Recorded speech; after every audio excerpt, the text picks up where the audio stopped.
Every physical shipment of electronics, coal, or machinery generates a financial transaction that orbits a hidden, massive gravitational field.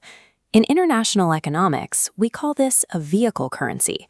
It's the mandatory medium of exchange that sits between two countries whose own currencies aren't widely accepted abroad. The architecture for this was locked into place during the 1944 Bretton Woods Conference, establishing the US dollar as the undisputed anchor of the post-World War II financial system. Decades later, that legacy infrastructure remains completely intact. When modern developing nations do business, they are forced to operate inside an indirect trade architecture designed for a different century. If two nations want to trade, they rarely exchange money directly. They have to pay a toll on a financial highway operated almost entirely by the US dollar. Take the massive volume of commerce flowing between Indonesia and China.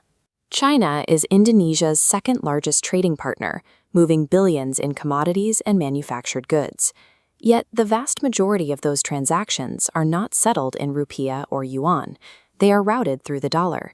This creates a friction known as double conversion. The first phase requires an Indonesian importer to convert their Rupiah into US dollars, absorbing the immediate cost of the exchange rate spread. Then, those dollars must be converted a second time into Chinese yuan to pay the supplier. With each conversion, capital is lost to transaction fees and currency spreads. This dual friction distorts the real exchange rate. It introduces accounting inefficiencies and artificially inflates the cost of imported goods for the Indonesian domestic market. This is a bibliography page from a recent economic journal highlighting the extensive literature on local currency settlement, or LCS. The academic pursuit here is clear. Economists are trying to figure out how to sever dependency on a third-party vehicle currency. Relying on the dollar transforms a simple bilateral trade into an involuntary exposure to foreign monetary policy. To solve this, the central banks of Indonesia and China initiated a major strategic intervention in 2021. Bank Indonesia laid the groundwork for an alternative architecture by finalizing an agreement with the People's Bank of China. Their solution is direct quotation. It establishes a direct exchange rate between the Rupiah and the Yuan, bypassing the dollar entirely. Importers pay Chinese suppliers directly, eliminating double spread energy loss, preserving capital, and keeping transaction costs tight. It also provides an intrinsic macroeconomic hedge. By locking in a direct rate, businesses aren't subject to the daily volatile swings of the US dollar. This model offers a highly scalable blueprint for developing nations looking to assert financial sovereignty over their own supply chains. LCS attempts to transition global commerce from unipolar dependency to bilateral partnership, shielding domestic pricing from external shocks. But theoretical models often collide with structural reality. Immediate, complete de-dollarization faces immense systemic constraints. When we look at empirical data from organizations like Celios, the harsh constraints of cross-border logistics quickly come into focus.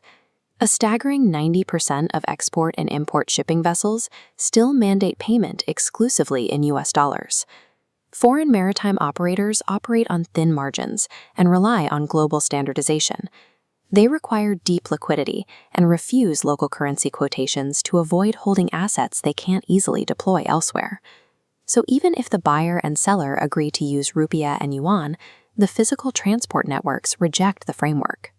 They route the shipping costs right back into the dollar system. The second major structural hurdle obstructing this transition is international debt. The vast majority of global loans and institutional grants are denominated in US dollars. Returning principal installments and servicing that interest acts as a constant vacuum, continuously sucking up a nation's dollar reserves regardless of their trade policies. While a factory can theoretically pay for consumer goods using direct quotation, the underlying infrastructure of global logistics and sovereign debt remains hard-coded in dollars. It acts as an inescapable gravity well. Because that gravity well exists, we have to look beyond everyday trade mechanics and examine the threat of sudden macroeconomic shocks. The primary catalyst for systemic disruption isn't usually a trade war. It's the U.S. Federal Reserve's interest rate cycles. When the Fed aggressively hikes rates, capital flows back to the United States. This reliably triggers rapid depreciation in emerging market currencies, including the Rupiah. That volatility ripples outward, fracturing supply chains across the entire dollarized network. Even bilateral trade between Indonesia and China gets caught in the crossfire.